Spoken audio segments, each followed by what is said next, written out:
Hello, cruel world.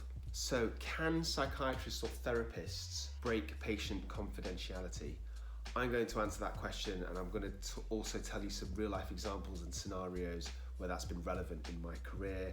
Welcome to A Psych for Sore Minds. My name is Dr. Sohom Das. I'm a consultant forensic psychiatrist. I assess mentally disordered offenders for a living so that you don't have to.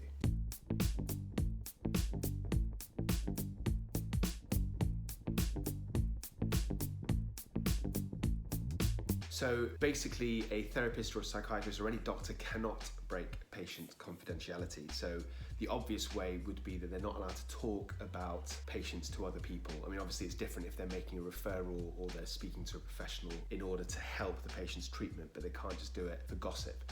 And it's not just about revealing details or secrets about any individual's life. It's also the very fact that that individual is in therapy. So, for example, a doctor shouldn't really acknowledge a patient if they bump into them outside.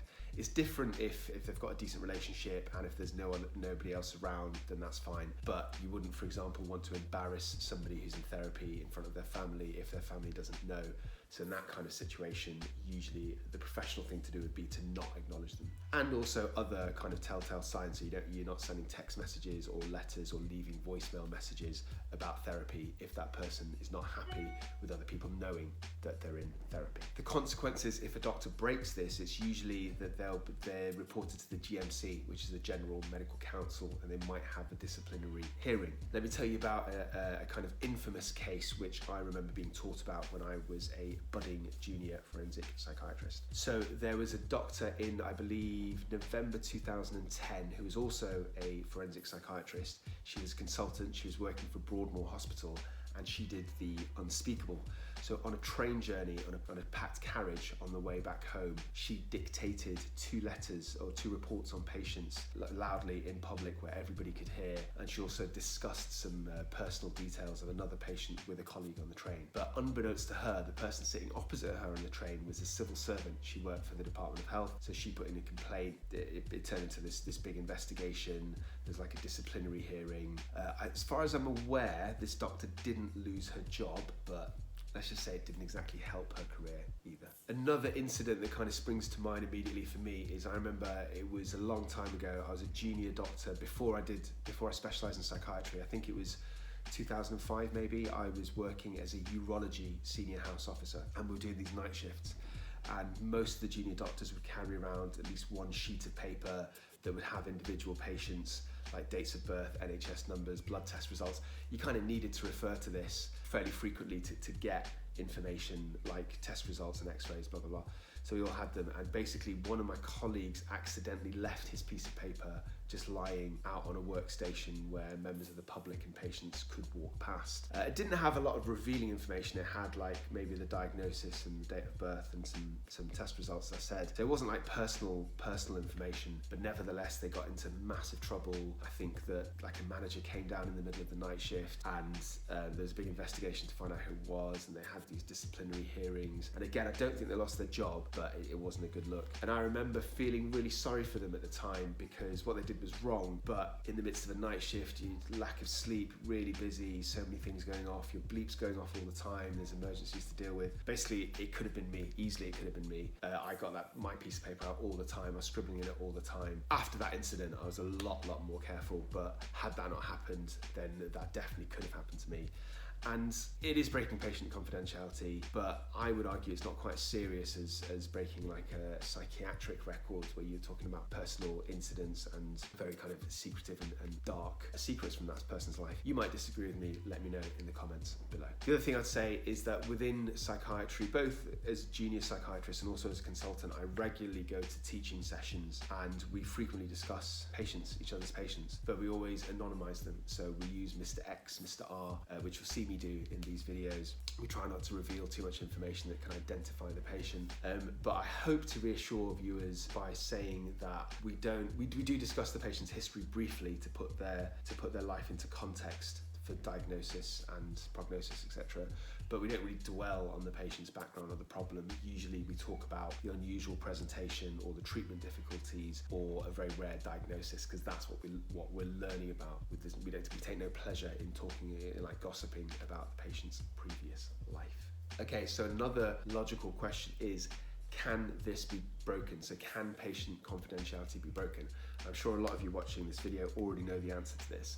And the answer is yes, it can in exceptional circumstances if the patient has revealed information about intent to harm themselves or to harm other people. So in this case, the person who's the potential victim can be informed and the police can be informed. One case that springs to mind, again, I was a junior psychiatrist. I was with a consultant doing a home visit of a young woman who'd just had a baby. I think the baby was 2 months old. I'd never met this woman before, but the consultant knew her very well. The new mother had a history of schizophrenia, had spent lots of time in a hospital in the past. And as soon as we went on this home visit, I could tell immediately something was off. There was just a kind of atmosphere in the house. The house was really untidy. I mean, that's fair enough if you just had a baby, but I mean, pathologically untidy. There was like a smell of rotten food. Rubbish hadn't been put out in weeks, it seems. I think there was like mouse droppings and stuff. And this woman was completely disheveled. She'd obviously not bathed in a long time. And I have to say that the consultant was exceptionally good, did a very effective assessment and managed to tease out some beliefs and symptoms from this woman. And the woman had gone back into psychosis. So she had what I believe is a pure psychosis, which is also known as a postpartum psychosis. Andrea Yates is a famous case of a mother who in 2001 tragically killed her 5 children when she had exactly this kind of disorder. I've done a video on her. It's a very interesting case, very sad. Please check it out. So this consultant managed to elicit that this woman had these delusional beliefs that she was convinced that the baby wasn't hers, that it'd been swapped over at the hospital, there was some sort of mistake. And it's quite a common belief in this kind of illness. And she had some thoughts in the last couple of days of getting rid of the baby, putting it in a bin, killing it. So, you know, clearly this is potentially very, very dark situation and we needed to intervene. So we had to section this poor woman. We were going to call social services, but luckily we managed to get in contact with the woman's own mother, who was happy to look after the baby temporarily, and the woman did get better, so it was a happy ending in the end. But I mean, we were this close of something tragic, really bad happening.